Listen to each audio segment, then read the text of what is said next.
Hello mga kabayan, para po ito sa inyo. Shout out everybody, to my viewers, subscribers, and followers.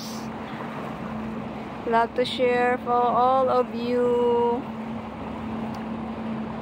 Lake lang po ito mga kabayan. Ayan, tagboat po yan. So, yung mga ano po nakatira dyan, malapit lang sa tubig or sa lawa or lake. May mga ano po yan, mga mayayaman na tao, no? So, ayan po, boat marina po ito. Malaki siya.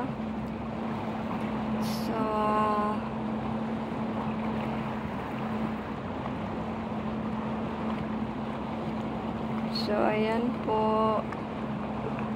Ang ganda po dito. Ayan, na tugboat mga kabayan. Dami-dami, no?